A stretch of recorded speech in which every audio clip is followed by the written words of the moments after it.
And we're here. Hello! Hello! Hi, all. Welcome. It is Monday. He has to kind of look and make sure. No, because it all blends together for me. It's Monday night, generational change. Travel week for you. I'm Jen. Yeah, I'm Peter. And my little is out of town for spring break at my father-in-law's in California. And so I don't have driving to school. So when there's no driving to school, the weekday is really no different than the weekend. So I can't quite say. But yes, Monday night, generational change. And you are going somewhere at the end of the week. I am going. I'm going to visit my older in New York. That's going to be fun. Yes. And I'm going to be taking care of You're going to be here taking care of my dogs. So that'll be fun. Lulu and Sophie will have entertainment. You had to say their names. And I might actually have the opportunity to maybe watch some TV for a few minutes.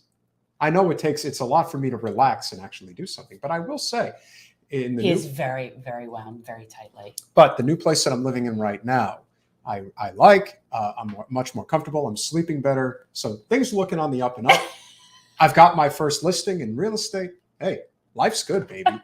At least it's, it's probably as, I'm definitely. Meanwhile, more importantly, I'm all dressed up and have nowhere to go now. Jen's a little disappointing because unfortunately one of our guests this evening is not going to be here. Danny Sjursen is. And I was kind of like, trying to, I don't know. Danny Sjursen's a good man. Unfortunately, he had a personal matter come up, but we're still going to have 3 panelists tonight discussing what is a very important issue. Most of us are very ill-informed about what's going on in Ukraine. We think we know what's going on, but as I try to explain to the average viewer as often as I can, we really don't know. We really do not know. We really don't know. If you think what corporate media is giving you is what you need to know rather than what they want you to know, I'm sorry, but that is a big part of the that's a big part of the equation. It just is. My bigger question that I really have for them tonight is really, let's say, okay, everything we know to be true is true. This is what's happening. Okay, what's the US's response? What should it be? What's appropriate? Like, that's the thing. Like, we're all talking about like what's going on, but are we talking about what we're supposed to be doing? And really, what should we be doing? Well, I have mixed thoughts. I'll tell you what we should be talking about on the domestic side of things is big tech. And that is a huge part of our everyday lives. And that is also a huge part of the information that we ultimately receive. Now, luckily in California, there are some pretty solid representatives that the state already has. Sorry, word, John, word. Yeah. Particularly regarding Representative Ro Khanna, who is in the Bay Area, and Representative Katie Porter, who is in the Los Angeles metro area, or Orange County. Orange County. I love watching her litigate. It's so beautiful. So perhaps we will get another gentleman who is non-corporate in the Bay Area, because Lord knows we can use a lot more of them. Yes. And, somebody who is from that world can certainly speak to that in a way that we are not maybe as familiar with as we should be. And so without further ado, we are very pleased to welcome candidate for the U.S. Congress in California's 16th district. How is that a 16 in any way? That's a 6. Rishi Kumar, welcome to Generational Change. So it's great to be here. Thank you so much for inviting me. I'm looking forward to a good conversation. Absolutely. Hi. You certainly dressed the part. Oh, yeah, he could be in the Oval Office right now as far as I'm concerned. Yeah, well, you never know. Look at him sitting there. There you go. So talk to us about your district. Explain like demographics, what's going on there. What are the big concerns that are clearly not being addressed by, I'm assuming, whatever corporate whore is in office as your representative. Talk about that. Yep. So we are a bunch of geeks here. That's what we do in Silicon Valley. But in Silicon Valley, the geeks are rock stars. We are leading the world of innovation. We are sparking not only the economy here in California, 45% of the tax revenue comes from Silicon Valley, but we're also jumpstarting the economy for the rest of the country and also for the world with companies like Google and Facebook and LinkedIn, and many of these companies are right here in our district. And, the reason why someone like me is running is because we have never had a tech-savvy leader ever in a million years of Silicon Valley. And we could fix that. If you have seen the congressional tech hearings, I mean, I do the bench cringe, sit down and have a good laugh, and I get some popcorn, and but that's not good for a Silicon Valley representative to be out there, uh, giving people the opportunity for putting Silicon Valley as a laughing stock. We don't want that. We need some tech savviness, but more importantly, we need to resolve some of the challenges. For example, the monetization of people's privacies is a big issue right now. Civil liberties. The issues we have today is with respect to law and order, basic component. I came in as a graduate student of mechanical engineering, and this country was like pretty amazing. And in the last couple decades, we have seen a deterioration, and there is a basic quality of life issues that are handicapped right now. And then, what makes it a lot worse is we have politicians who are sold out, who are beholden to the special interest groups. They're not really fixing the challenges that we have going here. With if you look at California, we have issues with California fires. We need a water infrastructure plan because the drought has becoming a recurring phenomena. We have issues with housing, traffic, homelessness. Our homeless population is greater than the rest of the 49 states combined. Yeah. And our politicians are completely off track. I'm talking about the Sacramento, but also our leaders in Washington. They have their eyes off the ball. And you look at the mess that San Francisco is in. It's a beautiful city. I used to love heading out there. When I was working for IBM, we had an office there. I would be there at least every week, at least once.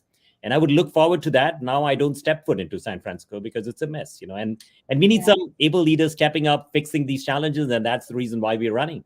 Yeah. We know about, here in Florida, we have huge income inequality. The disparity is massive. And I always think that the other place that I think of that is like that is the San Francisco area, where you've got people that are working full-time jobs, professional people living in their cars in that area. And so you guys have a huge homeless problem out there and very unaffordable housing. I mean, that's kind of rich coming from me here now, but in general, yeah. They're relocating to Miami, so. Yeah. So is that something that you're not seeing any action on out there? Is there anybody that's addressing that other than just, bulldozing homeless encampments? I think we are coming up with very flawed processes and methodologies. And it comes from career politicians who are sort of a little disconnected from the reality on the ground. And the pragmatic policies are missing. For example, they are trying to push high-density housing into every street, every neighborhood.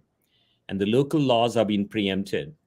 There is no plan for infrastructure, for water, for traffic, for schools, for roads, and for expansion of what would be needed when you have a population increase. There is no plan. And the Trojan horse is affordable housing. Oh, we are trying to fix the homeless problem.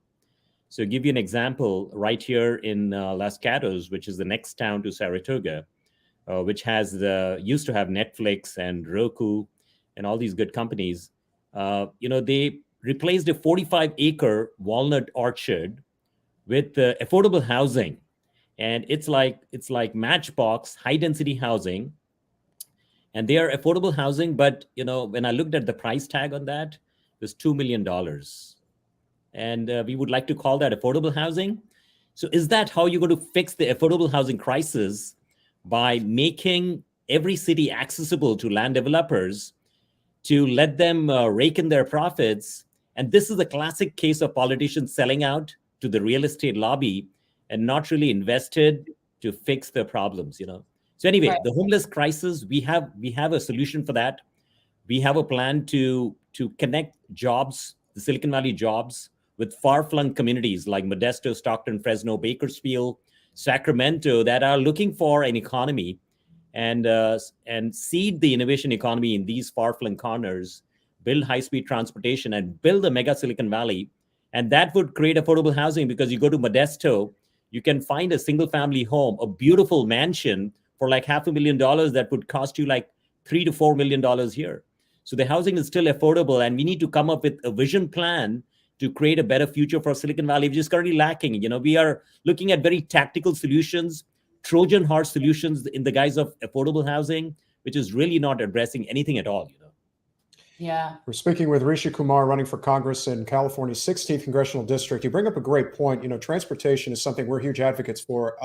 High-speed rail in particular is something that I think would tremendously benefit California, especially when you think about the major cities. Obviously, San Francisco and LA come to mind.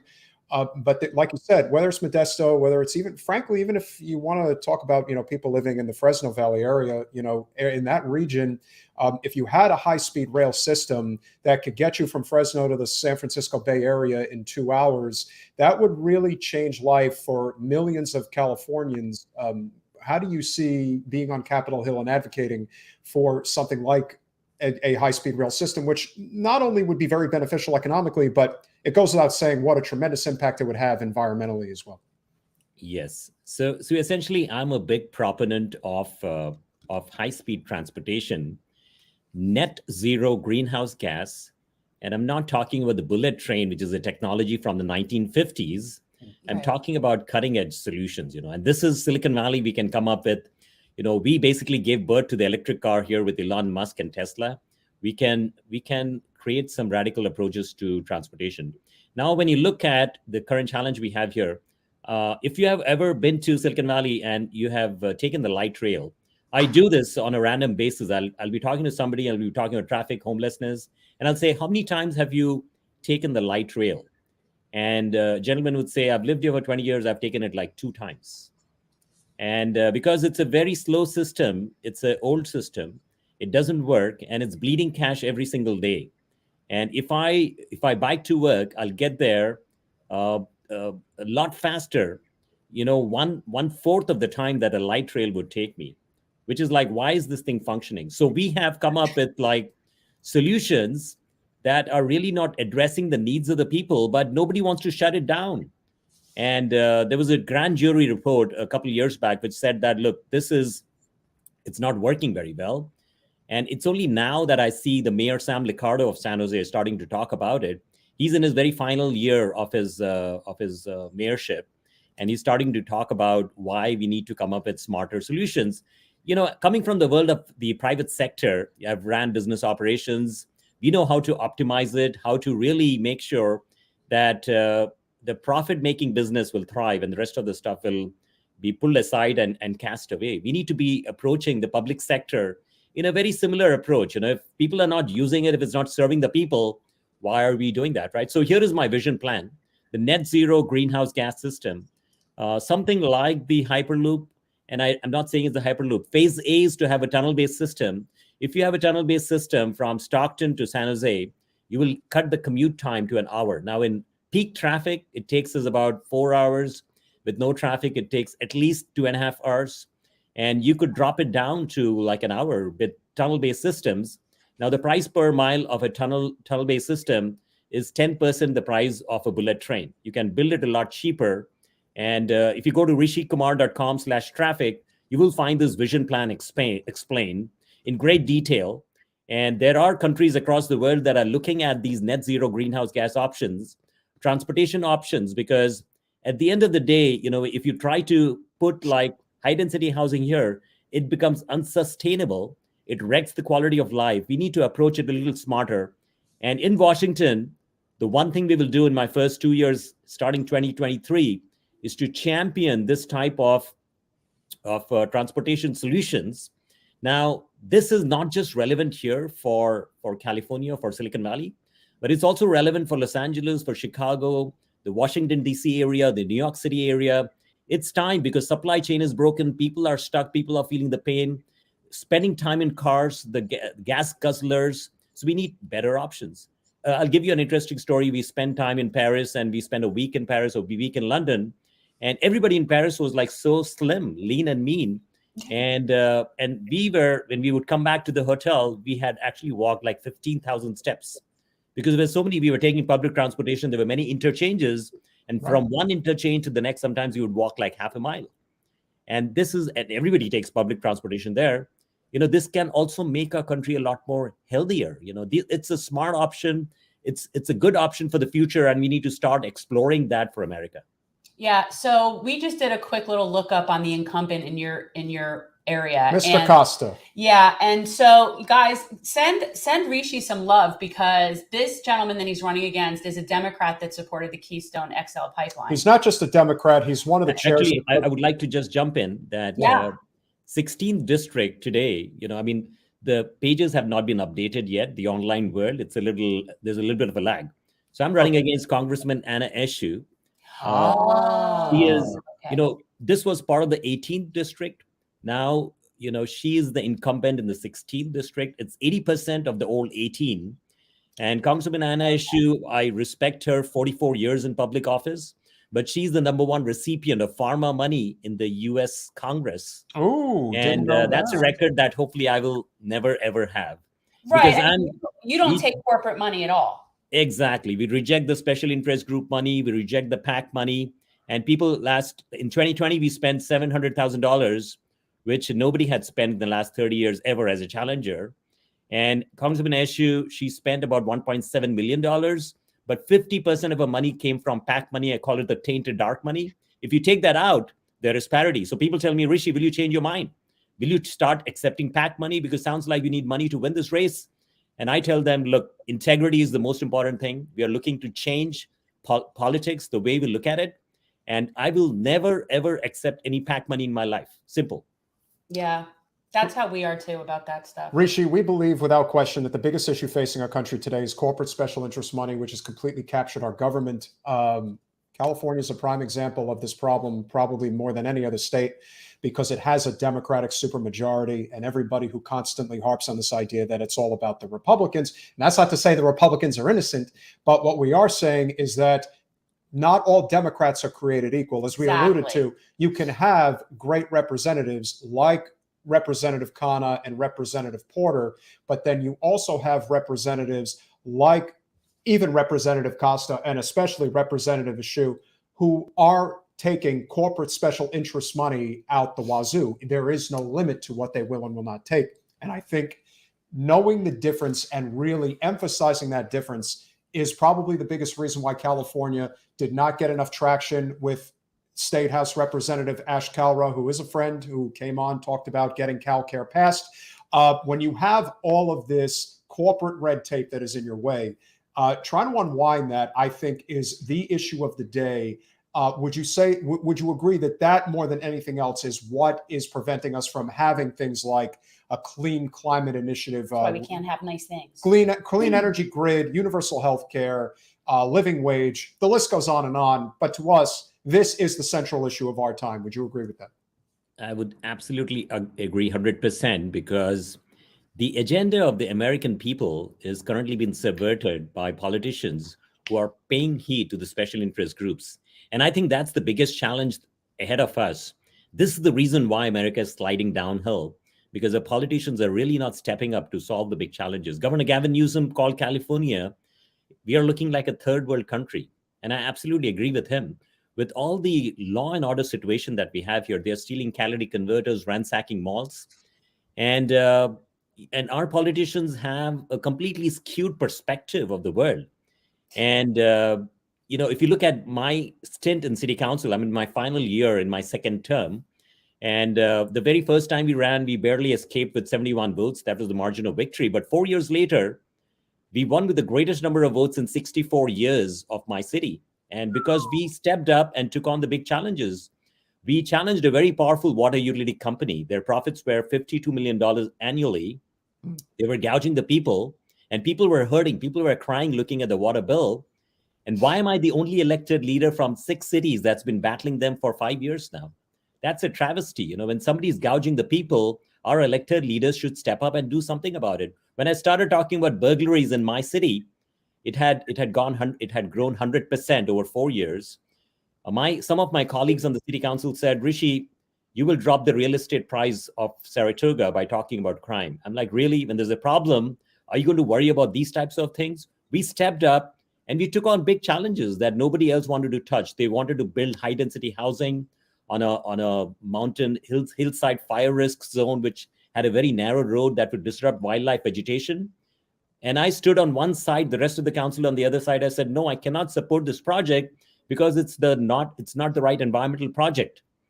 And they wanted to move forward, but they felt the wrath of the people. And if your heart is in the right place, if you're aligning with the people, then help comes from all sorts of sources. And you know what? We always end up winning with all these different initiatives, issues, projects. We always end up winning. And that's the reason why we believe we will do extremely well in Washington, D.C. We believe we are poised to win. We did 127,000 votes in 2020.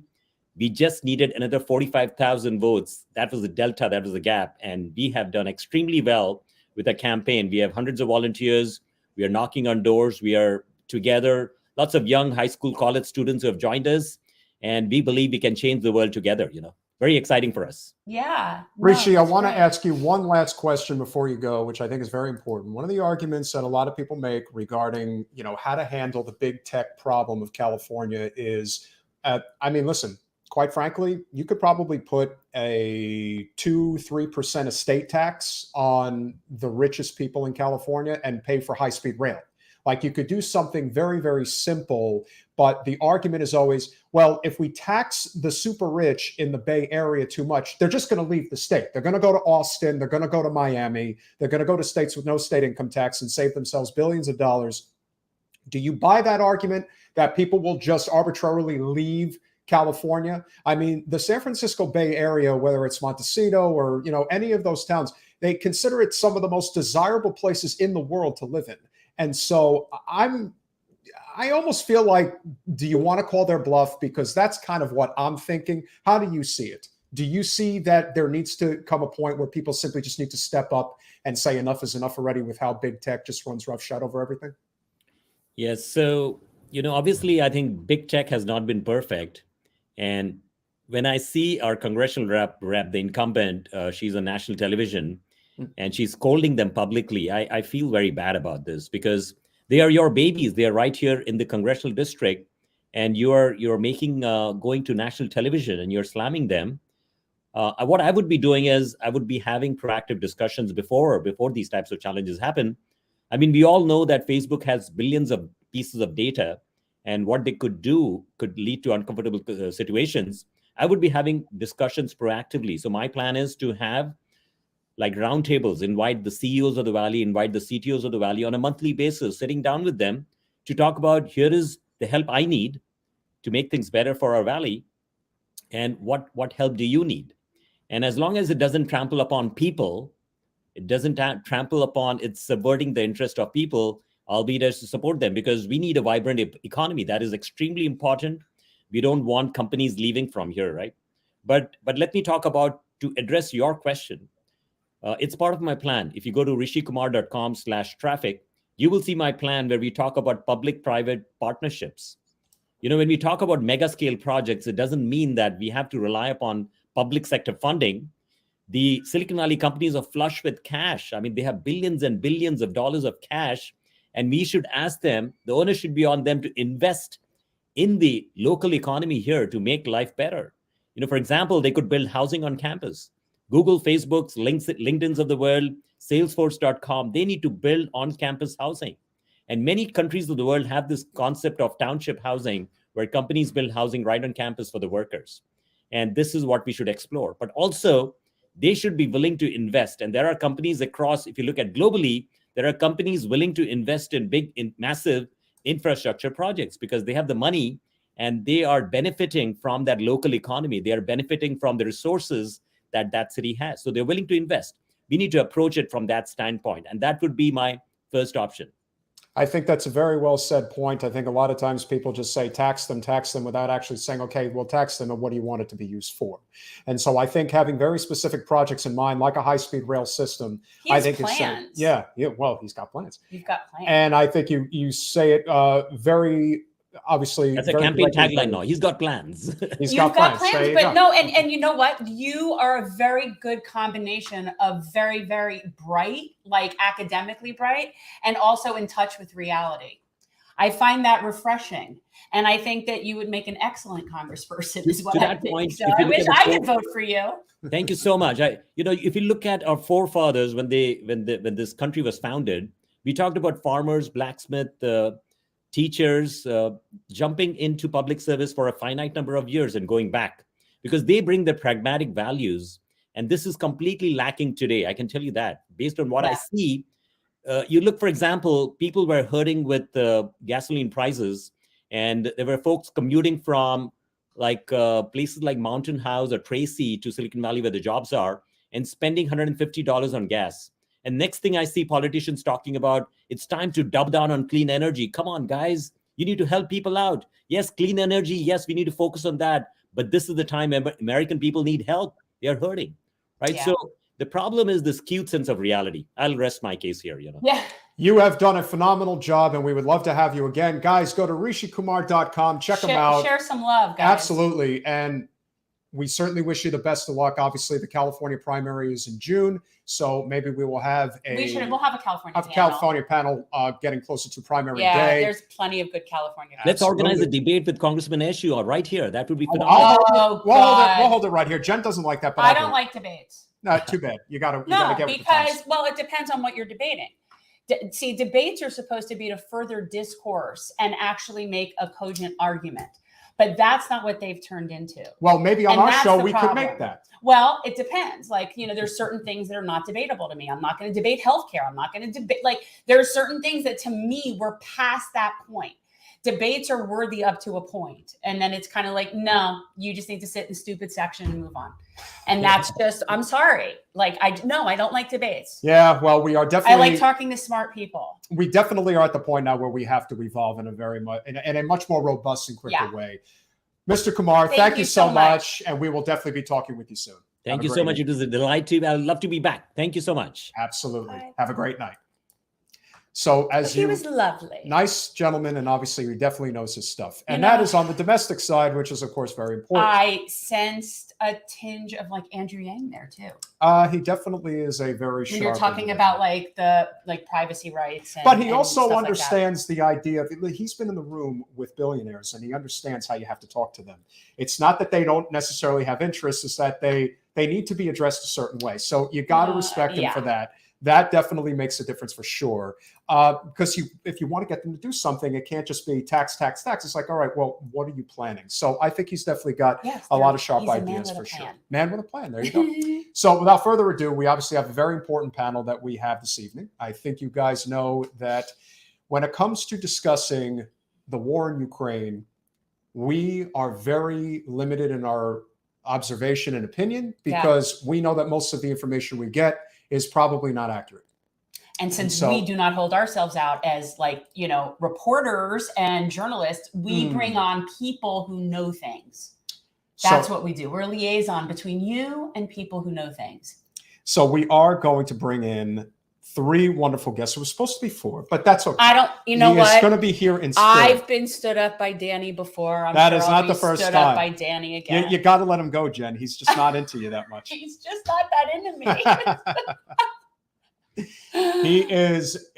We're going to lead off. We're going to lead off with. Please don't announce this like it's a boxing bout. No, it is now absolutely. we have 3 people. We're not having. It's not a boxing bout. He is a former.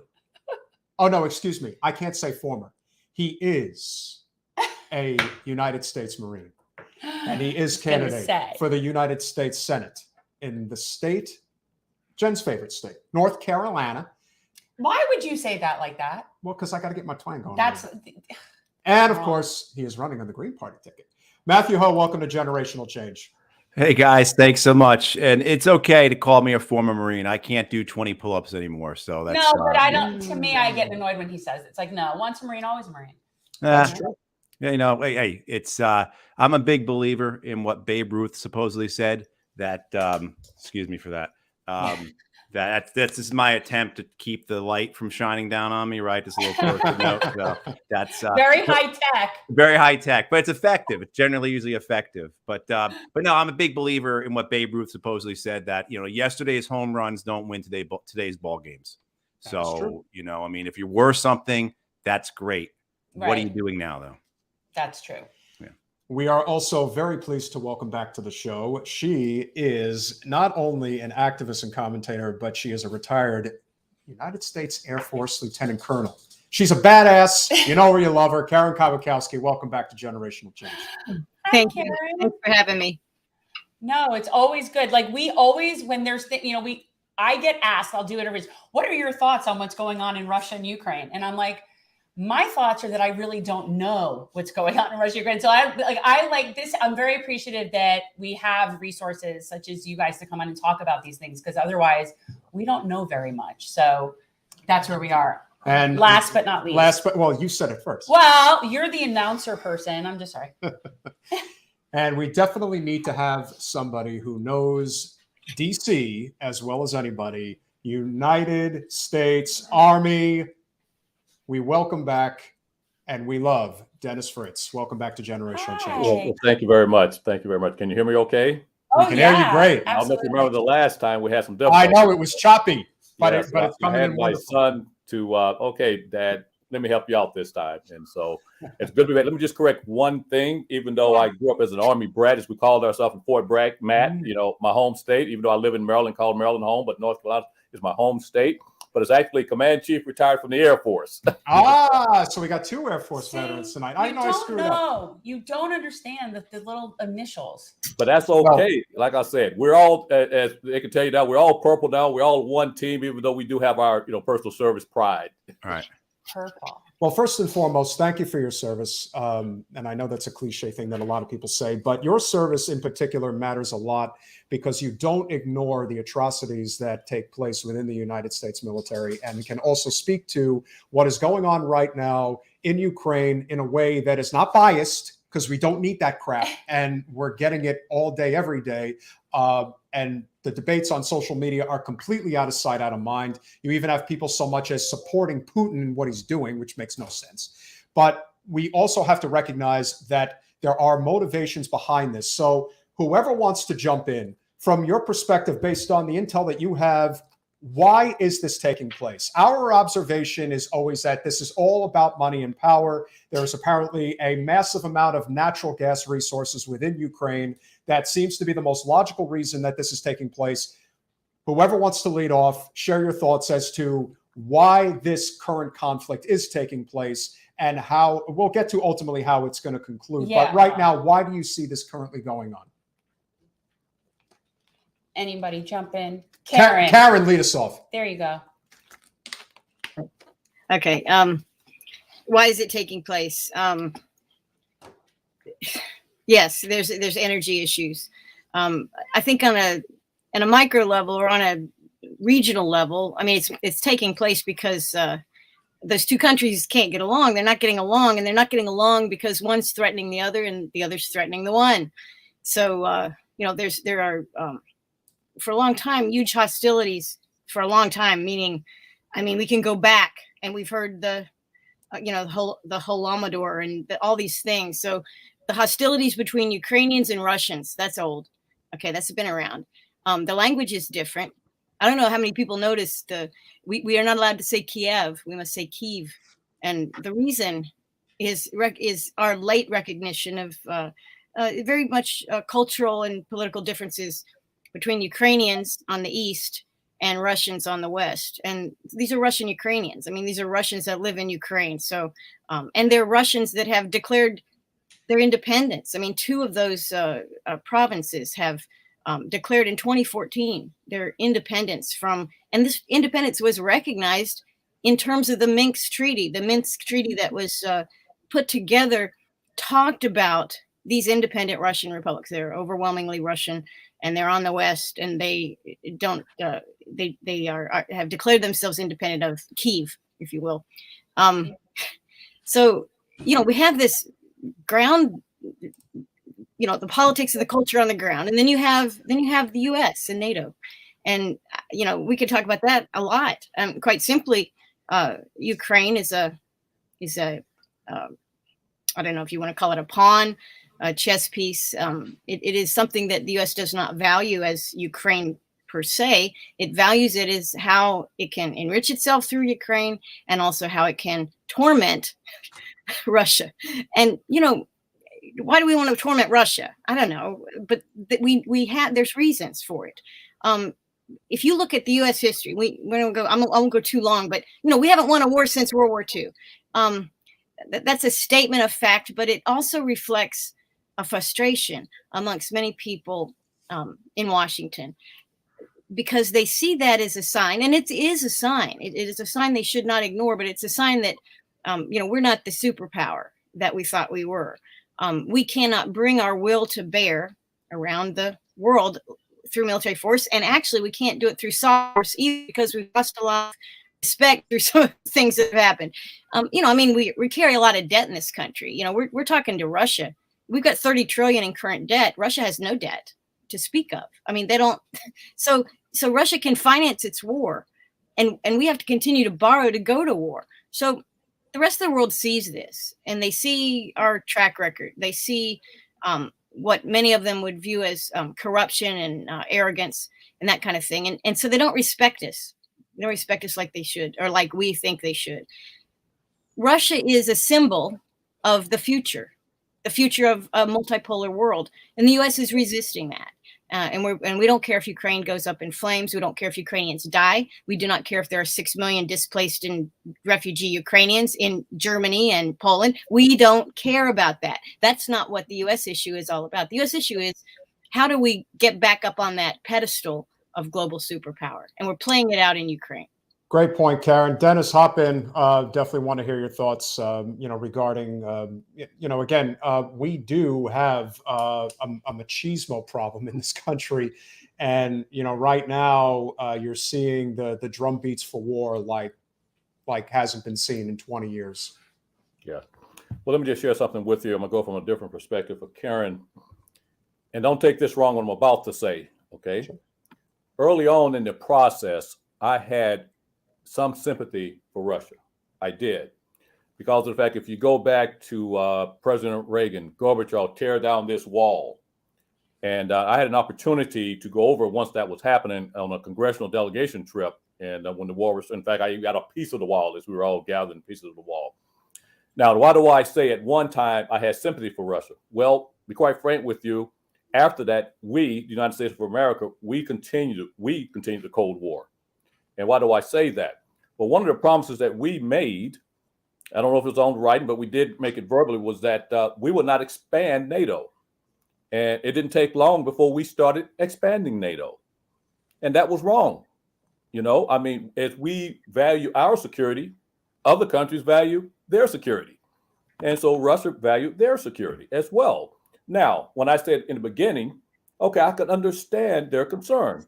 But now I have no sympathy whatsoever for the government of Russia, because what they're doing now is an atrocity. It is crazy. They don't have any concern of the civilians that are caught in the middle, as Karen so eloquently mentioned a few minutes ago about Ukraine being as pawns. They are pawns in the Soviet Union and the United States of America's Cold War that has never stopped. Now, when you talk about there are folks that are, calling, for war again, this is one of the reasons why, and I hate to say it, Matt, and I hope you be a great politician. I took my turn trying to run against Steny Hoyer a few years ago. And why? Because, he was supported and voted for the Iraq War, and he never at one time, if you know my background for the team there, I was one of the overseers for our war wounded over at Walter Reed, the old Walter Reed in Washington, D.C., and then we all moved over to Bethesda. And from my recollection, never did he once visit a war that he supported and voted for. So I decided I was going to run against him. Now, it depresses me when I hear all the politicians calling for war. We need to do a no-fly zone. I tell you what, we can't. Karen can probably tell you, she has some time in policy, and I followed her in OSC policy. It was easy to do a no-fly zone in Iraq, Southern Watch and Northern Watch. Southern Watch where we protected the Shias, and Northern Watch where we protected the Kurds. And it was easy to do that. But if we do any small form of a no-fly zone, we're going to be in a war, because a no-fly zone consists of preventing air and to include missiles. And so to stop that, what will we have to do? We will have to shoot down aircraft and missiles, and we will be caught right in the middle of a war. Now, what do I think we should do? As I stated earlier, I am just absolutely upset and mad as I could be at what the Russian military and the leadership are doing. So I do personally think that we should provide them support in the way of arms to be able to protect themselves. I really do. Now, what is the military meant for? I'll tell you right now, as a person that spent 28 years in the military I led over 100,000 men and women accumulatively. I will tell you, I am anti-war, but I'm not anti-defending yourself. And Ukraine should have that opportunity to defend themselves. So that's where we can talk more. I want to give Matt a chance. 100%. And you brought up a great point, Dennis. And this is why having somebody from the United States Air Force is so important, because people really observing civilians online comment about a no-fly zone. I'm just like, seriously, do not comment on this, because you have no understanding of what this means. You can't have a little bit of a no-fly zone. You either have one or you don't have one, and that's that. Matt, hop in, brother. Yeah, well, thank you so much for having me here, and it's great to actually be on with Karen. We've been a member of a couple organizations together for a while, but we've never actually, I think, done anything together like this. And Dennis, same. It's really great, and thank you for what you did at Walter Reed. Thank you. I really appreciate that. It reminds me of you're talking about Steny Hoyer. I've been a senior fellow at a think tank for a number of years now, and about 6 years or so ago, myself and my research assistant decided to ask senators if they'd ever attended a funeral for someone killed in Iraq or Afghanistan. And we did it the way we did all that type of questionnaires, and we dropped them off, and we emailed, and we phoned, and she followed up with each office individually. And, when it came back, we had out of, probably there were 97 or 98 senators in office at that point, right? Only 2 responded to our questionnaire, and they have both attended funerals. And we had said this would not be, no names would be utilized. The rest, no one responded. And talking to these offices, our assumption was these men and women had never been to a funeral for someone killed in Iraq or Afghanistan.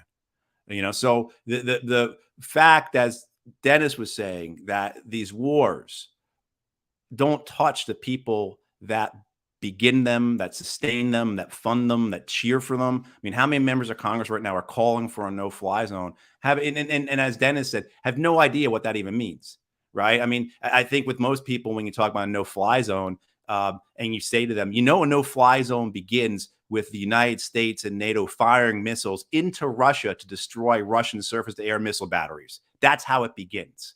And then the Russians respond by sending missiles into Poland and Germany. Where do you think that all goes to? The planes come into this 3rd, 4th, 5th stage of it.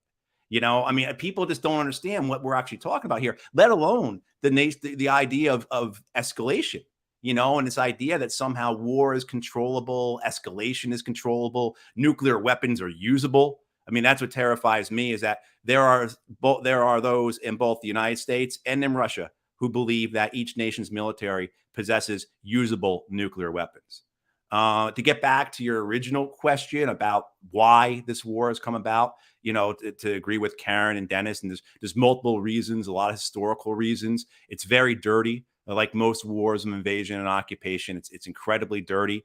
The fault can go on to both sides. Certainly condemning Russia for its invasion and occupation is very clear to me, but also condemning the United States and NATO for pushing Russia continually. Look, in 2014, the United States is engaged in a coup as part of the larger Maidan revolution in Ukraine. They're engaged in the coup that ousts the pro-Russian president, democratically elected, corrupt, but democratically elected pro-Russian president of Ukraine. What do you think Vladimir Putin's going to do? And what he does, right, by what occurs in the East with the declaration of independence by 2 Eastern Ukrainian republics, by the seizing of Crimea, why do we think that then pushing him is the continued way to go forward? Look what happened when we did this coup, what he did. So why do we think that this is a man who rides around shirtless on horseback. Why do you think he's going to back down? And it scares me, because this is what happens with Iran. I have many Iranian friends who I talk to about this who say exactly this. Every time you Americans do something tough guy-ish, militarism, you kill one of our generals, that only strengthens the reactionary forces in this country. And the same with the Chinese. The Chinese now for more than 2 decades have been saying, if you don't stop driving your aircraft carriers up to our coastline and threatening us, we will respond. And that time is coming as well. And so my heart goes out to the Ukrainian people. With Dennis, I agree, you know, they have to defend themselves. My heart also goes out to the Russian soldiers who didn't sign up for this, who were conscripted, who were ordered into this. Many of them, if you believe the reports, I don't know if they're true or not, but they didn't even know they were invading Ukraine. So, you know, my heart goes all around to the people involved with this. My heart does not go to the governments of the United States or to Russia or to, you know, any of the other enabling nations like the United Kingdom, et cetera. I think we have a very important follow-up point that I want to bring up, which I think it really speaks to what you guys just talked about, and especially you, Matt, which you just brought up. You know, we've been involved in politics for a number of years now, and the one thing that I have always tried to point out is this constant saber rattling and constant poking of the bear with Putin over the last 5 years, basically saying that our former president of the United States was basically under his thumb, giving no, you know, dividing the nation even further than it already was, this idea that we truly are a divided nation in so many ways. And all I'm thinking is, what do you think is going to happen when Putin has an opportunity to stick it to us? Do you really think he's going to miss? Or is he going to do it in such a way that basically has both of our hands tied behind our back? And this is where the corporate, you want to say, aristocracy of our country, whether it is corporate media, whether it is corporate special interests, The oligarchy. and they play a ready, willing, and able role in making sure that we antagonize the hell out of other nations. I mean, what's going to happen if China decides that it wants to invade Taiwan? You know, there are many elements to this that people are just either neglecting and don't want to talk about, but would love to hear your thoughts on the role that our country played in really just making it so that Putin almost became somewhat of a sympathetic character, which was completely unnecessary. Someone answer. Whoever wants to. Wait, you're muted. Dennis, unmute.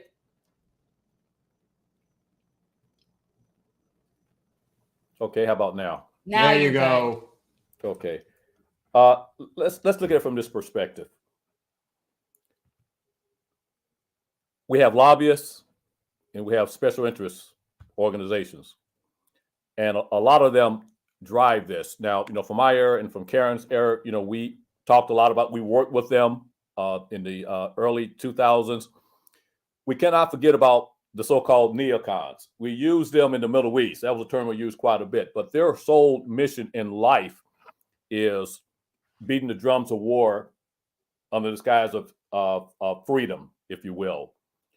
And so we've always, before even the Middle East came into the picture with Iran and Iraq and Syria, the neocons were always against Russia and the Soviet Union. And so that beat was always going to continue. As I stated earlier, you know, when President Reagan told Gorbachev to knock down that wall, okay, it didn't take us long before we were trying to expand NATO and to stick it to the Soviet Union. And I'm sure you all have heard, you know, Putin didn't like that. You know, that's always stuck with them.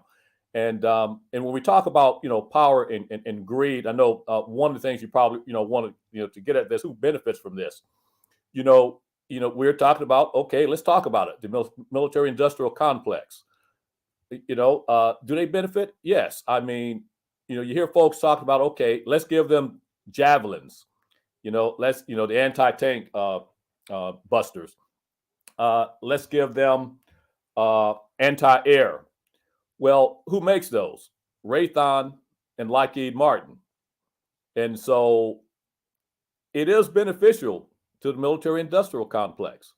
It's beneficial to those just because ideology, you know, as I stated earlier, you know, that believing that, hey, you know, and once again, you have to forgive me. This is a person that spent 28 years in the Air Force, in the military.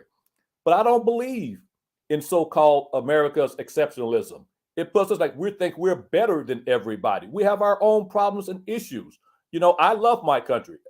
I will tell you, when I used to go overseas, I couldn't wait to get back to my home of the United States of America. Couldn't wait. But at the same time, I despise our arrogancy. And now when we talk about China, you know, China, all their existence, they've always had neutrality. They stayed out of this type of mess, I'll call it. But we pushed China into Russia. I've been predicting this one of my former bosses is General Myers, who was the former chairman of the Joint Chiefs of Staff. And I shared with him, one day we're going to push Russia and China together because of our arrogance, how arrogant we are. And it's happening right now. They're looking out for their best interest. They're looking out for their security. And so, yes, going back to what you said earlier, we've been thumbing our nose at Russia for the longest. And now guess what we're trying to do now? Now, because of the fact we can't push China to do what we want them to do, they're looking out for their own interests. Now we're talking about, guess what? Now we're talking about putting sanctions on them. And what do you think that's going to do? That's going to do any good? No, we could possibly force them into. I don't see them, my area of some of the experience, I spent years in the Pacific. I was the, PACAF command chief and senior list advisor to the commander there. And our sole focus was China and North Korea. We didn't too much worry about China because of the fact, as long as we didn't get into their business with Taiwan, that we didn't have any problems. And then the Spratly Islands, if you consider, familiar with the Spratly Islands, and that's a fight for territory in the Indo-Pacific. But we've pushed China and the Russia team together based on us being arrogant and think we can just control everything. My turn. You're mute now. So that brings me to something that's been bothering me, because when Russia invaded Ukraine, I remember thinking that's horrible because I don't support imperialism and I don't support wars. And then I was sort of thinking it's interesting that you have people like, I don't know, Hillary Clinton, or, who else was talking on this, saying that these are war crimes. Oh, even Joe Biden. And I just think that it's not whataboutism for us to address that. Where do we get off? Like, the hypocrisy is suffocating to me. I don't understand how and again, I think it's horrible. I don't support that. But if we lived, let's say Mexico had two little territories that we used to think were ours, but they're not really ours, but they don't want to be ours, we would have had them with labor camps like years ago. So I find the hypocrisy suffocating, but yet I understand people not liking the whataboutism. So Karen, I was actually curious, like, what are your thoughts on that? Because I'm sure that you see what I'm talking about. Yeah, I mean, kind of what Dennis was saying about driving a lot of other countries into each other's arms, economically, militarily, psychologically, our behavior. And this is what, we have our government has no self-awareness at all. It is really a joke. Most Americans don't support our government. I don't care what party you're in, and I don't care who the president is. They don't support it. They're clowns. They've been clowns for a long time. I mean, I go back to George Bush and even prior. In my adult lifetime, they've pretty much all been clowns. Even Obama. I mean, Obama, the Peace Prize winner, who conducted the same wars his predecessor did and the same wars his successor did. So, it's Americans don't even connect, I think, very well with our government, but our government speaks for us, and our government, it has this suffocating hypocrisy and this terrible arrogance. And it is not self-aware. It imagines that it has capabilities that it does not have. But and so in proceeding like a bull in a china shop around the world, we are driving greater and greater powers and more people. I mean, literally billions of people on the planet are not allied with the United States of America. They don't want anything to do with us, and they laugh at us, and they are fearful of us because we are unpredictable and hypocritical. But those other countries, India, China, Russia, all of the global South, Brazil, Africa, these countries, Africa's not a country, but these continents filled with many different countries, many of whom have a history of being abused by our government in the past and in the present. They are turning away from us. Now, that would be fine. It really would be, because, we don't want to be imperialist. Who cares if they turn to their friends, their true friends, and abandon their non-true friends, which is what the United States has become, an untrue friend. It is a lying friend. It is not really a friend. It's a frenemy. If at the best, it's a frenemy. At worst, it's an actual, ball and chain for the rest of the world in their progress. So that would be fine, except for the fact that we need the rest of the world. We need their resources. We need them to use our dollars. Because guess what? We don't have the resources that we used to have to back up our basically we can't write the check. We've said we've bought something. Our checks are bouncing. Okay, so we need trade with the rest of the world. We need friendly relationships with the rest of the world. We need to spend less on a imperial army. Those are the things that we need to survive, and we're not getting any of those things. Our foreign policy is driving all those people who we would like to trade with and work with and share with and engage with into the arms of other people, and none of them want anything to do with us. So for Americans who have this imagination that, or this feeling that, oh, everyone looks up to us. No, that's not true. Everyone needs us, we say. They need us for our military. That's not true. They need us for our economy, our productivity. Well, actually, that's not true either. And when we wake up to that, we realize we are in no position to do anything in Europe other than be nice to them. That's it. That's all we're required to do. But we cannot get that. That's the American people's position, I think. I don't care what party they're in. Want to be friends. Want to trade. Most people are definitely against war. That's just common knowledge. Like, and most people want the prosperity of trade. And we want lots of good stuff because we are a consumer nation. And all of these, we talked about the sanctions, this sanction, that sanction, group sanctions, trying to enforce the sanctions. Well, first off, they're hard to enforce under the best of conditions. But the fact that we are sanctioning almost every one of those sanctions we've put on Russia, China, anybody who's sympathetic to Russia or quasi-sympathetic, all of this stuff bounces back and hurts the American consumer. Correct. Absolutely hurts us. And so our government... We've outsourced everything. We've outsourced everything. And as a result of that, we are now seeing just how corporate captured our government is. So when you're trying to understand why our gas prices are $5 a gallon, not just the fact that we needed to be on a clean energy grid 2 decades ago, should have been. The reason that the prices are high is not because of Putin. It is because the big oil industry lost a lot of money during the pandemic, and now they're scooping it because they make money hand over fist to begin with, and they figured out a way to hoodwink us, and people are still taking it. And so, Matt, I think Karen and obviously Dennis have brought really great points regarding the economic impact here that is something that I don't think the average American is really aware of in just how bad this can ultimately get. Sanctions are an act of war.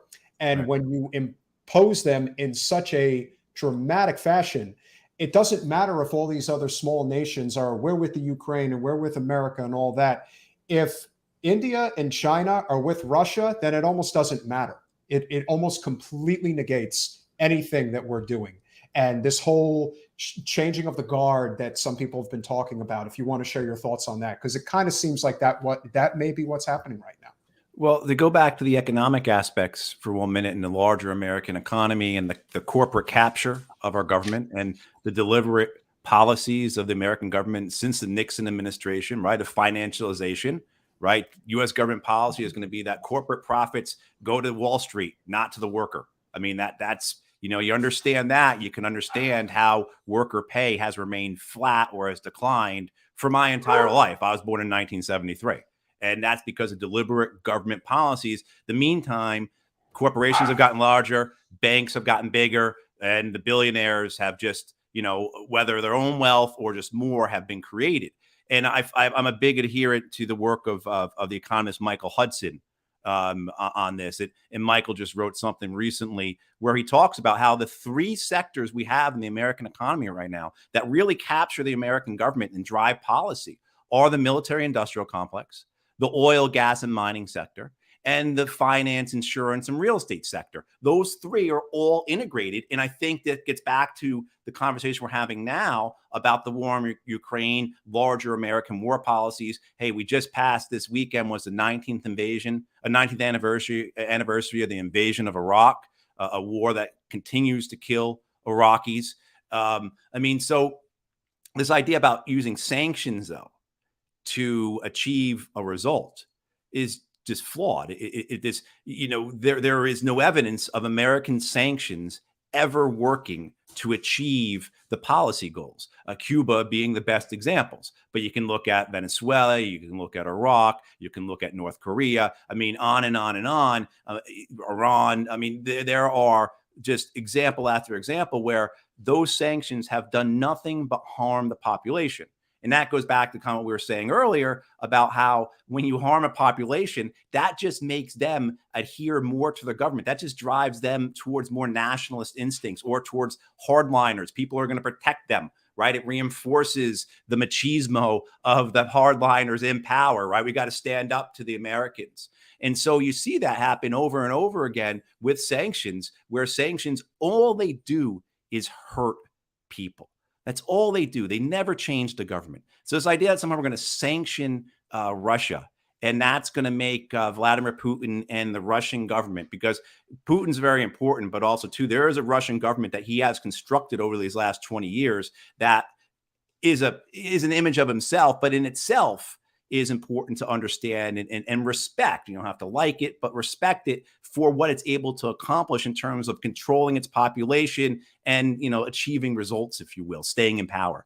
So the sanctions are not going to do anything about that. Sanctions are just going to, make the population suffer. And we're seeing that. I mean, certainly I brought up Iraq, but in Afghanistan, the Afghan Ministry of Health just published that in the first 2 months of this year, 13,000 Afghan newborns died from malnutrition, from malnourishment. What that means is when a newborn dies from malnourishment, it means the mother wasn't eating enough to sustain the pregnancy, deliver a healthy live baby, or that the baby was born alive. The mother cannot produce enough milk because she's not eating enough to keep the baby alive. 13,000 dead newborns in 2 months. And why is that? It's because the United States has sanctions on Afghanistan. So, I mean, it's not only the fact that they don't work. It's the fact that they're criminal, they're immoral, and they're absolutely ghastly. And to go back to what Karen was just saying, it turns people against us. It's absolutely insane that we do this on all levels. I know you want, and y'all doing a great job of leading us. Can I digress? Please. Yeah. A couple things there when we talk about the economic piece of this and the resources. One missing link we haven't talked about yet. I don't want to talk about that yet unless y'all decide to, but I want to mention one point about Iraq as well. But when we talk about the economic aspect of this, remember this, the Nord Stream pipeline. We have been fighting against that for the longest, and we may have gotten our wish. So just remember that, okay? And we can go back and talk about that later if you want to. But I want to digress to something. I just did a recent paper about the Iraq war. And one of the things that I said was that in this bigger picture, whether it be economic, I still think it's about imperialism. When you talk about our hypocrisy, it's hypocritical of us when we talk about Russia invading, which I hated with a passion. But likewise, when you talk about Iraq, and Matt, when you were mentioning about you feel sorry for the Russian soldiers, but one of the things that drives me right now, you and Danny and others who I've supported on the Wounded Warrior side of the house, is that I felt sorry, and I still feel sorry for our soldiers, airmen, Marines, and sailors, because we went to war in Iraq on a lie. Yep. And how do we do that? I felt sorry for them because we put fear in the American people when we talk about how our folks are they're not knowing in a lot of ways. I don't want to use the term ignorant because people take that negativity, but it's about not knowing. And we put fear in the American people's heart by way of saying, "Oh my goodness, if we don't attack Iraq, they will be over here fighting us. How in the world are they going to get over here?" But we fall for that. And we say they have WMD, so we have to attack them. That's about imperialism. So what I said in that paper, I said Putin took our playbook and said, okay, now he's saying, think about this. And the people in Russia who don't follow stuff closely are saying, wow, hey, we have to protect ourselves. They're Nazis. Wow. Listen to this. They have WMD. Putin has literally said that about them. He's following our playbook as part of the big picture of the Cold War that's continuing. And sadly, whether it be Ukraine, Iraq, now we talk about Iran. Iran, think about this for a moment. Iran has been a week away from a nuclear weapon for over 3 decades. Benjamin Netanyahu, that was his talking point. How long? Think about that. And so I feel sorry for the Russian soldiers. I feel sorry for us. I feel sorry for American people. And then one other point I want to make too, it's okay. As I said it earlier, I love the United States of America, but I'm okay with criticizing the United States of America. When we're talking about, I criticize not the American people. I criticize our government politicians who steer our American people in the wrong way. I love our country. I love what most of us stand for, but I don't love what a lot of our politicians and our corporate executives stand for.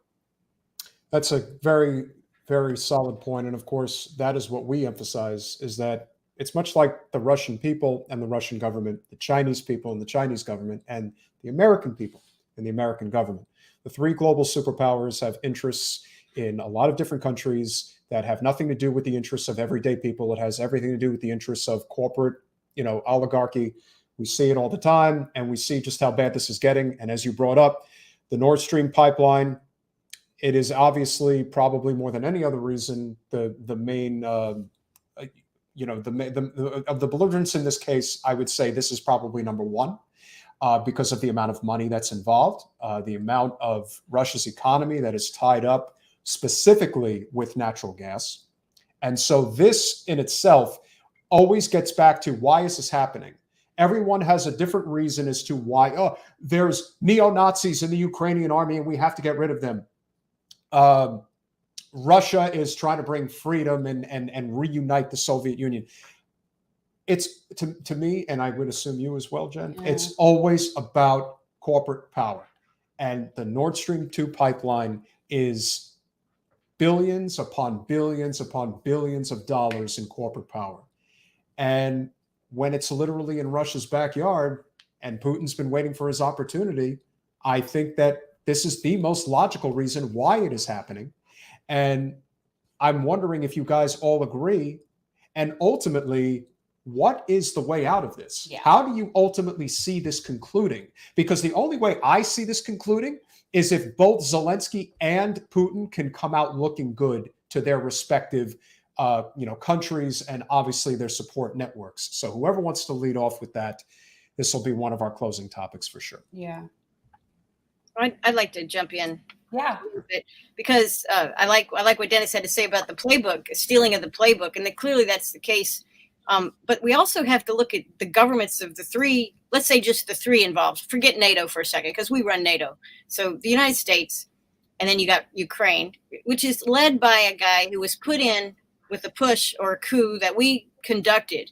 And he's a comedian. I mean, the guy's an actor, is a comedian. He played a president on TV, and then now he is the president.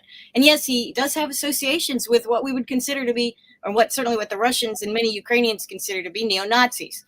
That's not debatable. There are Nazis in Ukraine, and there's Nazis in a lot of places, and they're in Ukraine too.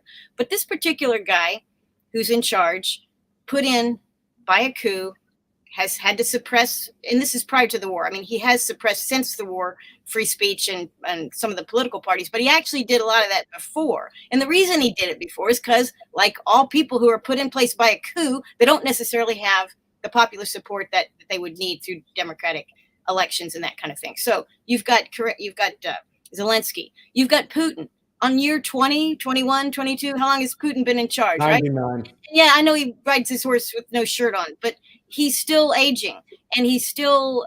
There are many, many, many people in Russia that are ready for a new president, new whatever dictator, however you want to call it. Yes, he's been elected, but I mean, he's a powerful autocrat in many ways, and he's due for, and the people around him are planning for secession. So, and he has faced some unpopularity. And then you have Biden, and I don't need to talk about Biden, but he's not the most popular president we've ever had.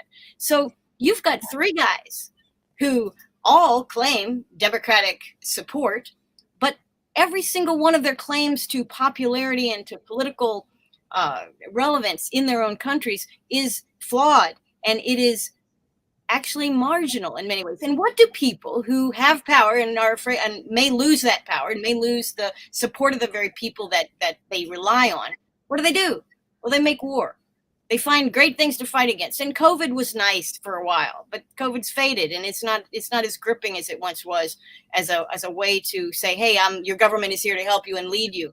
War's the best thing, always has been. War's the health of the state.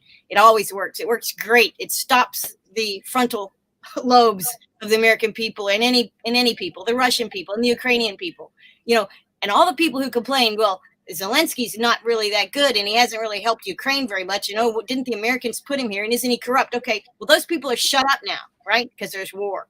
Same for Putin in his own country. Same for Biden in his country. So, and we sit around and look at this. The governments are playing game. I tell you what, I have to say, and I'll close with this. Elon Musk offered to wrestle Putin, okay? And I'll wrestle you to the ground and we'll solve this thing. That is one way to solve it. It's not going to happen. It'd be nice, and I'd like to see something like that. You know, you could get your best man to do it, whatever you want to do. Biden, I don't want to put Biden under that, but he could pick somebody and they could go at it. But how it's going to end and how it needs to end is not World War III. And I am hoping beyond hope that the neocons don't get their dream, because that is their dream. They want a total. They are big fans of destructive. What do they call it? Destructive creationism. You tear everything down and rebuild again.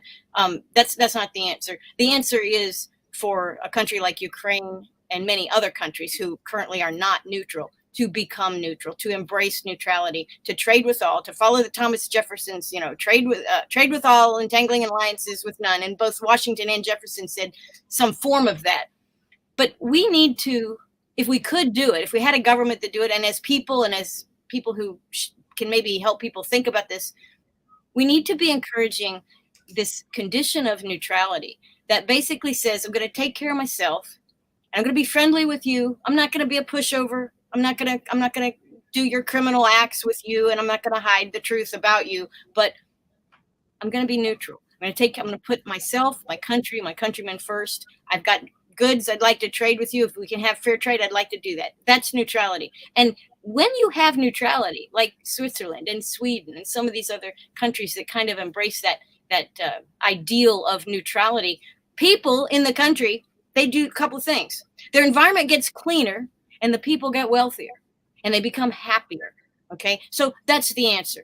That is the answer. I think if you're green, if you don't like natural gas, whatever it is you're coming from, neutrality answers your prayers, and it will answer the prayers of the Ukrainian people and the Russian people and the American people. Now, is that good for the governments of the U.S., the government of Kyiv, and the government in Moscow? Is that good for that government? I don't know. I don't know if it is, but it's good for the people, and that's the answer.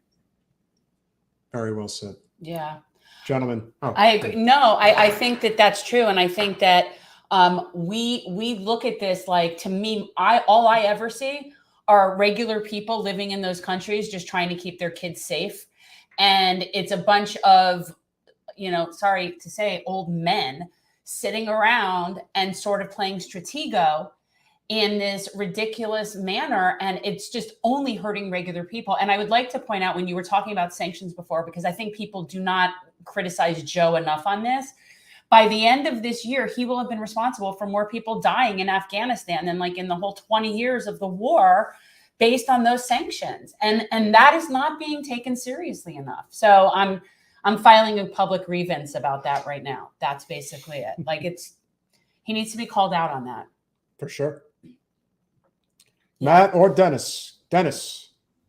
Okay. As Karen and I did this before with Danny, I love hearing Matt talk. So we'll let Matt end it because of the fact he has such great thought. And so, Matt, I'm going to say a few words and we'll let you end it for us. He's smiling there. But I was smiling because Karen hit it right on the head. Neutrality. Governments have to let go of their pride. And in this case, I think for the best of everyone, neutrality. Ukraine could be that buffer between the West and the East, where they sit. Now, of course, we do have to think about Ukraine. And I think they will be willing to abide by neutrality, but their security would need to be guaranteed as well. We have to think about their security. One other thing that we should mention as well when we talk about NATO expansion, if you remember, Ukraine had nuclear weapons under the Soviet Union. They agreed to give those up, and they did. And now they are suffering for that reason, because I think it would have been a little hesitancy by anyone to attack them if they still had those nuclear weapons. So with that said, I think if we can convince them to abide by neutrality, I think that would somewhat please Russia. I think he could save face. I think Ukraine can save face, and they need to save lives in their country right now, And so I think that's the only way out. The last thing I'll leave you with also is that what we don't want to happen. I will tell you, this is the first time in my life.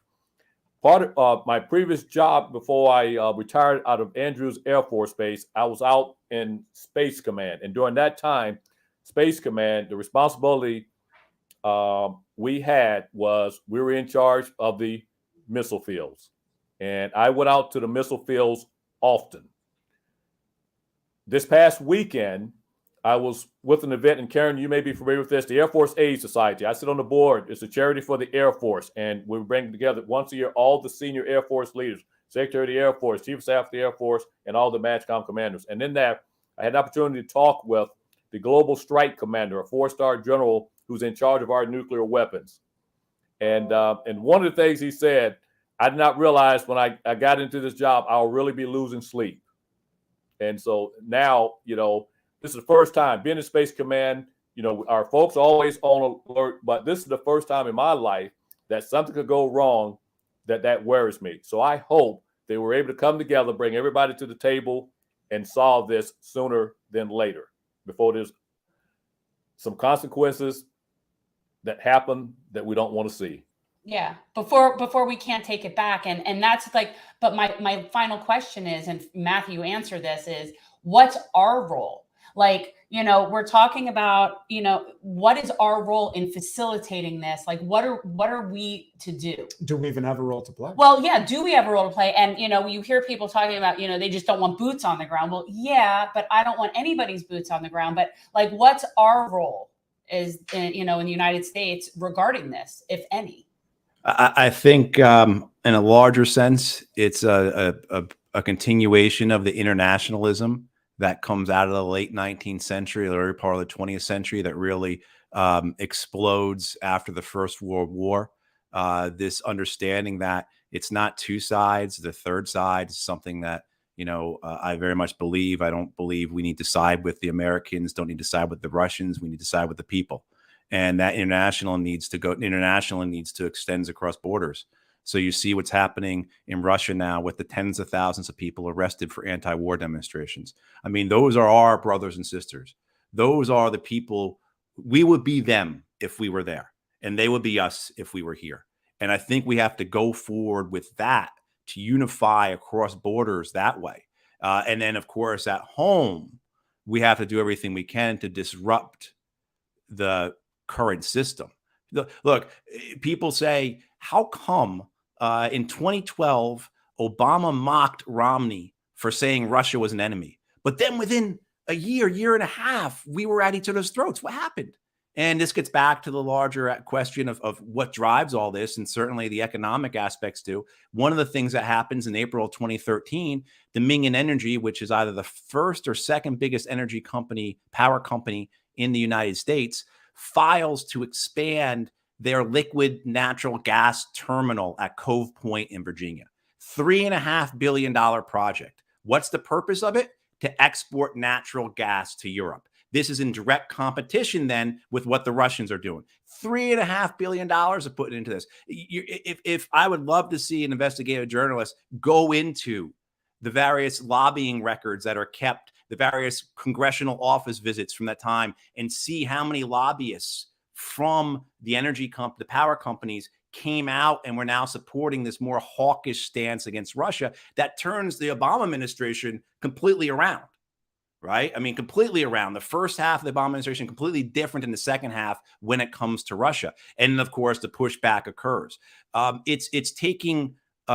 It's acknowledging this, seeing it happen, and saying we're not going to let this happen any longer. Look, we spoken before about the corruption on all sides here. I mean, it's not hyperbole. It's not exaggeration. We know through the Pandora Papers that Volodymyr Zelensky, the president of Ukraine, who is a comedian, an actor, has more than $1 billion in hidden offshore accounts. He didn't get that from reruns of his TV show. Right. I mean, and the same thing, too. We just learned this week, the New York Times authenticated the documents that were in the Hunter Biden laptop many of them that deal with Hunter Biden's time with that Ukrainian gas company. Okay, I mean, all the pieces are here. It's similar to, you go back to the Iraq War, because we should be talking about this all the time. But Dick Cheney's meetings with the energy companies in the first year of the George W. Bush administration were kept secret, but some things leak out. One of the things that leaks out, maps of Iraq that divide the company up by oil companies. I mean, that's a real document that came out of Cheney's meetings with the energy companies that occurred in the year prior to the American invasion and occupation of Iraq. These things are real, and we have to treat them as real. And we have to treat the people who are doing these things as they need to be treated. When we need to mete out justice, we need to hold them accountable, and we can't make excuses for them just because they may be blue rather than red. They're criminals regardless. They have caused mass injustice. They have caused incredible atrocities and suffering. And just as I said, our counterparts, our brothers and sisters, are those in Russia who are getting arrested for protesting war. The counterparts to those in Russia are those in power right now. So the Democrats and Republicans are the counterparts to those in the Duma in Russia who support this invasion, just as they supported so many American wars over the last, several decades. Sort of a wag the dog thing on all sides. That's the thing. It's Right. always a good distraction for everybody's purposes. And I think Russia, their economy was like in the toilet, or it's not doing so good, and whatever. I mean, nothing beefs up an economy and makes somebody more popular than a war. And I think Or unpopular. well, yeah, well, it didn't work, but I mean, I don't think it's a sound strategy. But yeah, no, we have plenty of war criminals that I would like to see held accountable in our country. I think that would be, I look at us talking about international law, and I think either it means something or it doesn't. And when we are in no position to talk about international law when we don't follow it, and we removed ourselves from the International Criminal Court. I mean, it's really just hard to take us seriously when we talk about war crimes. But the good news is that former presidents Bush and Clinton were in Ukraine delivering flowers today. So, I just can't. I mean, that makes everything okay. I can't. Right here. It's just. We killed so many people, destroyed so many lives, got so rich off of it. And here's our way of saying thank you and sorry at the same time. She just won't go away. No. Like Bill she Clinton, just will not go away. Bill Clinton and George Bush. That's who was delivering flowers. That's just so. Bad. If that doesn't show the hypocrisy of our nation, or I wouldn't even say our nation, our leaders, then I don't know what does. But I do think that this is a situation that can get a lot worse before it gets better, depending on how much the push for war continues. There's not a lot that I can give our President Biden credit for, but he has remained somewhat firm regarding a no-fly zone and regarding escalating this into something further. But the forces in Washington are very powerful, and it's even more dangerous when you get close to an election. That's the sick part of our nation, is that the closer you get to an election, the more tense things get regarding the power struggle. And you're going to probably see more and more of that get ramped up over the next 6-7 months as we lead into the November midterms. So guys, whatever you're working on, whatever you're currently doing, if you want to plug, let us know. Well, we know Matthew needs to plug. Go ahead, because he's a candidate. So go first. Let's get that out there. I do. And thank you so much for that. I really appreciate being here with you all and sharing this space with Karen and Dennis. But yeah, running for U.S. Senate here in North Carolina. We are trying to get on the ballot. So if people aren't familiar, ballot access is very expensive. I actually taught a class this morning with some students in France, and we had this conversation about exactly this. And they were just amazed at the process it takes to get on the ballot here in the United States compared to their home countries. They are from all over the place, all over the world. But anyways, if you can support our campaign, please go to Matthew Hoh for Senate. Again, ballot access is incredibly expensive. It's incredibly time consuming. So any donations are helpful. Yeah. And guys, states are all different, just so you know. I don't know if you know that. Like Florida is the second most expensive state. The most expensive state to qualify to get on a ballot is actually Arkansas. And Florida No wonder politics doesn't change in Arkansas. I'm just saying it's the most expensive state to get on the ballot. And Florida is second. Ours was $10,400 for Congress. I don't know what our Senate, what that cost is, but yeah, it's a percentage of the salary is what it is. So it would be more, but yeah, North Carolina is not as bad as we are. No, not in terms of filing fees, but just in terms of the mechanics of getting people out to collect signatures, the requirements for the signatures. You get into a cost where, doing it just strictly by volunteers, unless you are an incredibly well-funded and already well-established organization, it's very difficult to do. And of course, and we're pro-worker. So we want to pay our people $20 an hour to do this. So the cost gets, as you can imagine, it gets great pretty quickly. And so that's why I say any support, we'd be more than happy to and very grateful for. So thank you. Yeah, guys, show some love to Matthew. Karen or Dennis, you guys working on anything you want to promote? No, I don't. I raise cattle and sheep, and that's what I. Oh, see, now that's what I want to do. I mean, well, not necessarily cattle and sheep, but just I like the farm thing. I want chickens.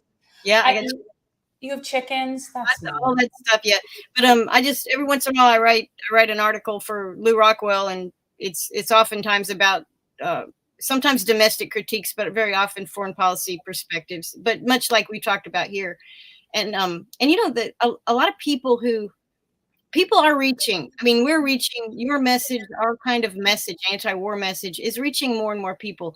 And I guess I'll just say none of us and anybody we know should never be discouraged, because it is a truthful message, and it's a positive message, and it is getting out there. And I think one reason we're not using nuclear weapons right now in Europe is because so many Americans really understand that war is unproductive and evil. They really do understand that. And part of it is because they have exposure to some of these ideas that you guys are working hard to get out there. So yeah, I'm so appreciative. Thank you so much for coming back, Dennis. Nothing to plug at this time, right. But if you have me back, and Jen, if you remember the last time, I am still working on my book, and I tell you, the bottom line is the truth of why we invaded Iraq. From my time working with, like Karen knows, some folks that I worked with, Paul Wolfowitz and Doug Feith, and just some things I learned from there. So I saw you frown, Jen. Yeah. Oh, no. You mentioned Wolfowitz. You can't wash that stink off of yourself, man. I don't know. I don't. That's a sense of evil right there. I know. So imagine having to work in that environment. I mean, I suffered. So I'm working on that, and hopefully we'll have a release for the 20th anniversary of the Iraq War. It'll be a lot to learn. Yeah.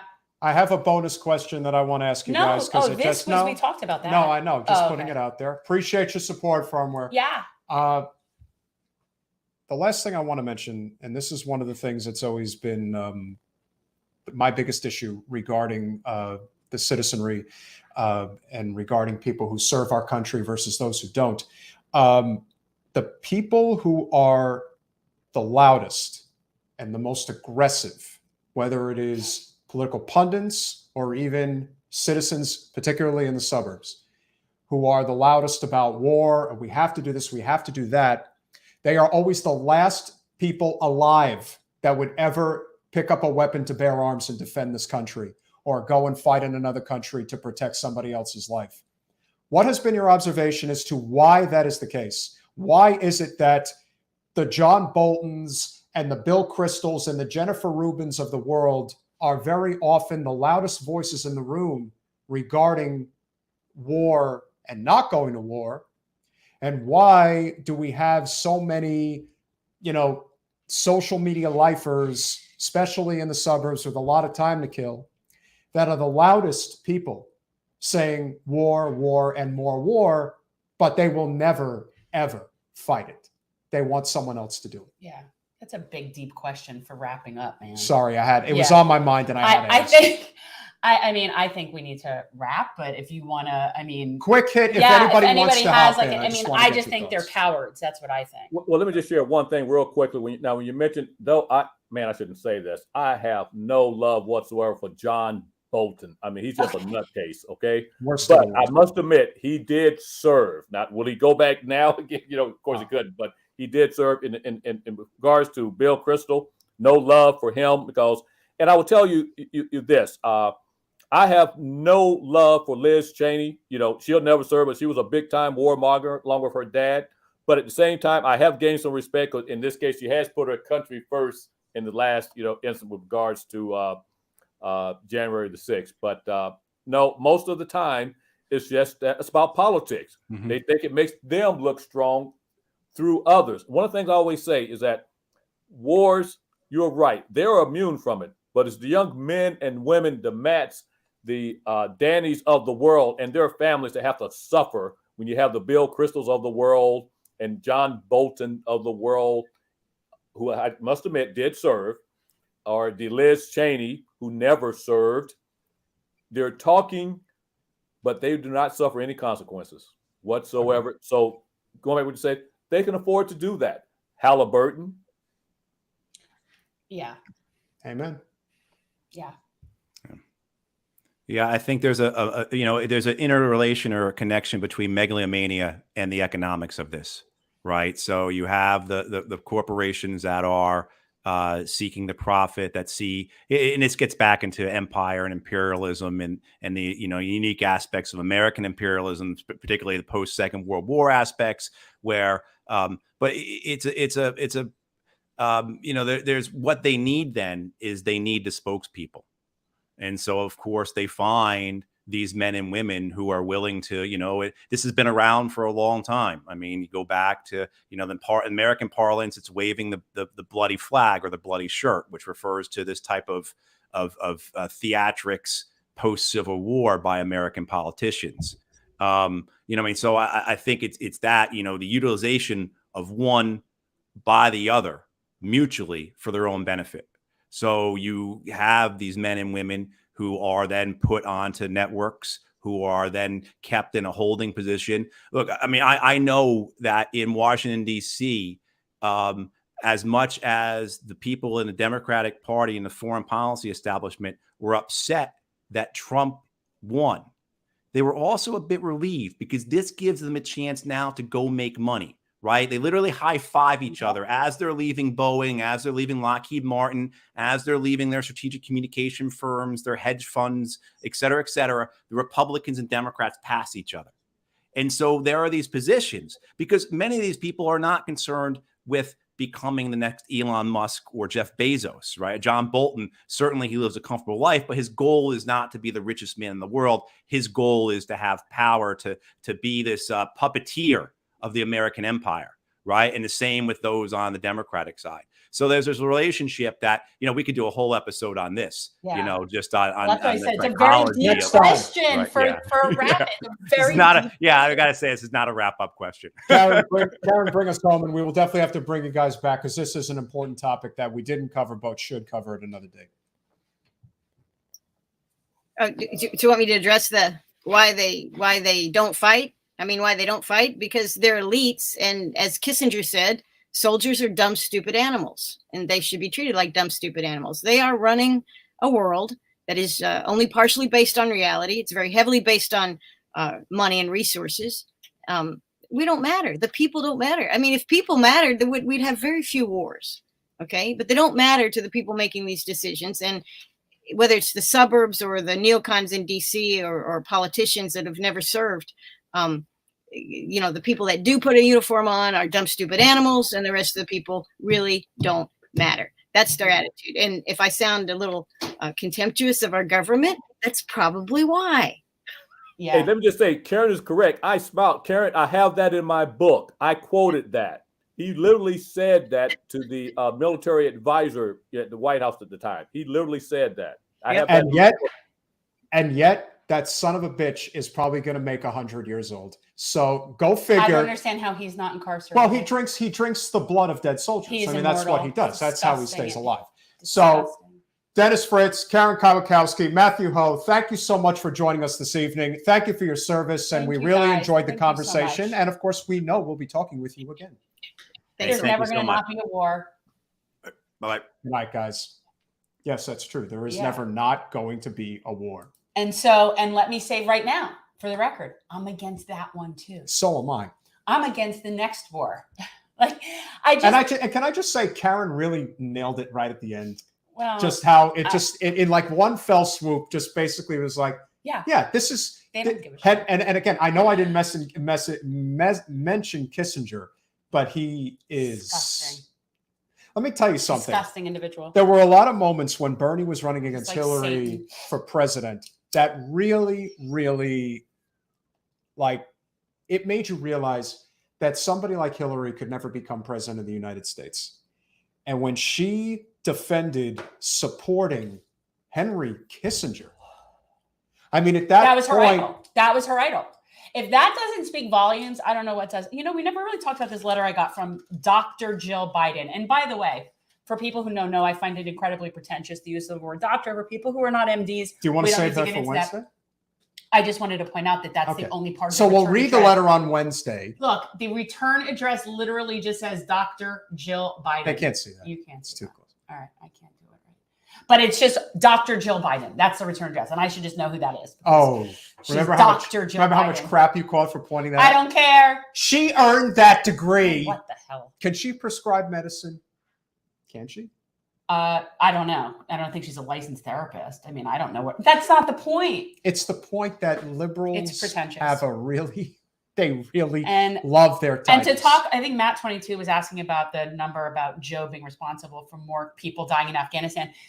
It will be after a year of the sanctions. So 1 year of the sanctions, they predict that is the death toll that it will take on that. And it sounds like, given the numbers that we just heard, they're well on their way. Think about that. So it'll be after 1 year of sanctions. 13,000 innocent children dead as a result of the sanctions. Yeah, And- that's what a war criminal is. Yeah. And Putin's the problem. Yeah, well, he is, but he's He's not the a problem. but he's not the problem. Correct. So we've definitely got to. She's a doctor of education. Okay, great. You know what? I'm a Juris Doctor, and I just don't care. So at least you can speak to this with real authority. You're not just some person who's jealous of. No. You're just jealous of Doctor. No, I have a JD. That's Juris Doctor, and yet I don't advertise that. I don't put Esquire on my things. I just find it pretentious. You know, there's some people that care about titles and they care about stuff, but I find it pretentious. My husband, who is actually an MD doctor, he doesn't point that out or go out of his way to tell people that. But he's ever. a very important person. And when people know, like at the hospital, yes, they call him doctor, but when he gets things that say Mr., he doesn't ever point it out, ever, because, you know, it's pretentious and disgusting. That's why. So when it's somebody who's not an MD, yeah, I do. It bothers me. And my uncle, the one who was like he was an expert on genocide. He wrote books about genocide. He spoke about genocide. This is something he researched. He was a PhD. He was a doctor, and he hated that. And he found it incredibly pretentious when people would That's call him because doctor. people who really have the credentials I'm just don't saying. have to brag about them. That's just Well, kinda how it that's is. how I feel. Yeah. And yes, I get it. She went to the school. She earned that. I get it. I've been to a lot of school myself. But do not I expect understand. the average person in this country who doesn't even get a college degree to be appreciative that somebody walks around with the title doctor and doesn't even wear a lab coat.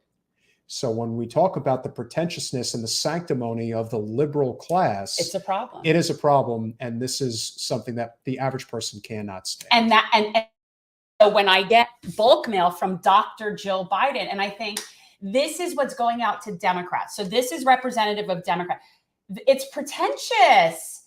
They are so unaware. They are so self-unaware. Like you can't make this up.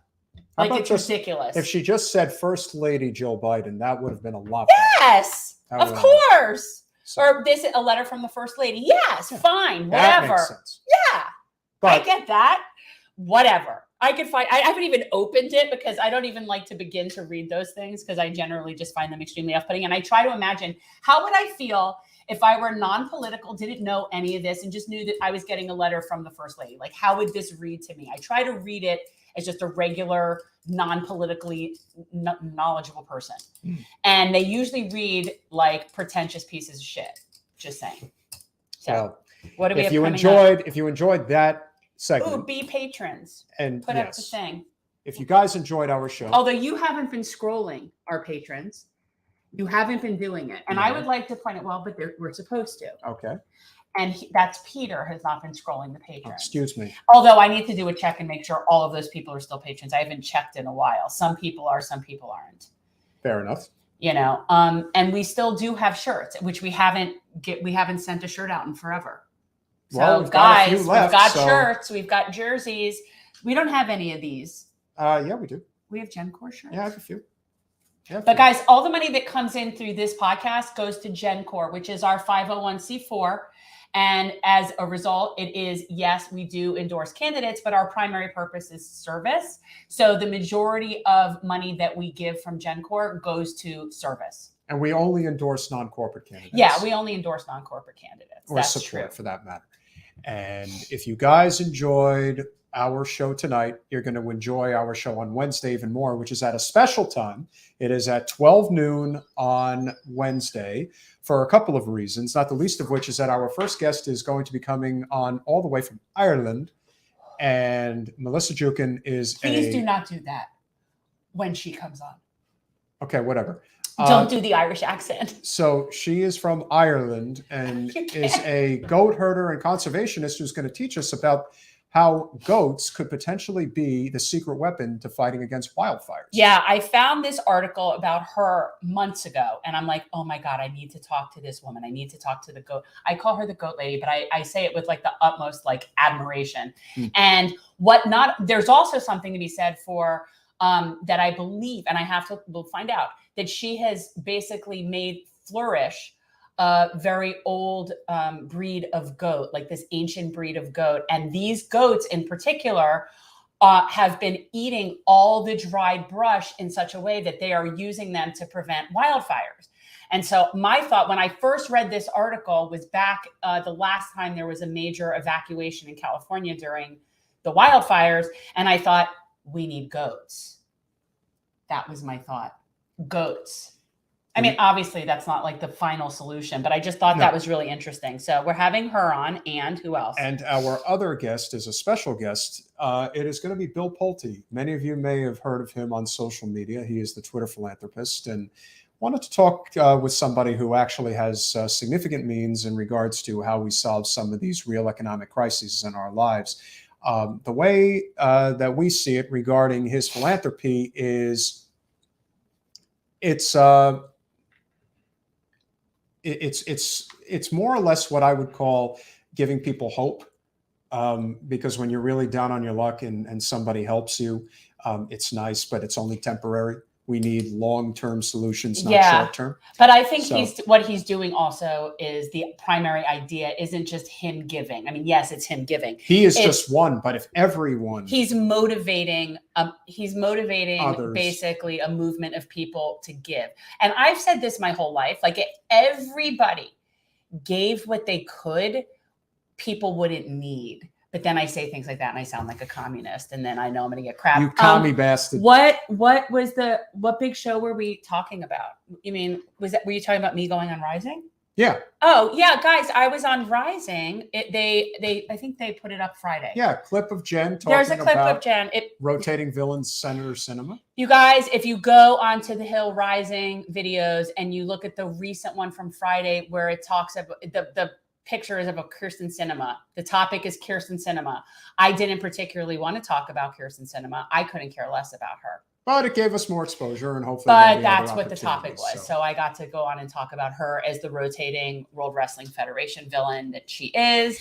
And she's all about the theater of it. That's the thing. Like, she's so blatant. That whole did the little curtsy thumbs down thing. Like, she loves the theater of it all. She is very good at being the bad guy. I almost feel like that's probably why she was elected. It's like she was put in that role for a reason. And she I don't think she cares about being reelected. That's the other thing. No, she's going to make her moolah. Apparently, And that's that. yeah. She's the revolving door. And then So- what else do we have coming up? Well, we have our show coming up on the 28th where we will have your guest about education. Okay, yes. That's exciting. So it'll be big. We'll be talking with... And you, Allison Morrow. Yes.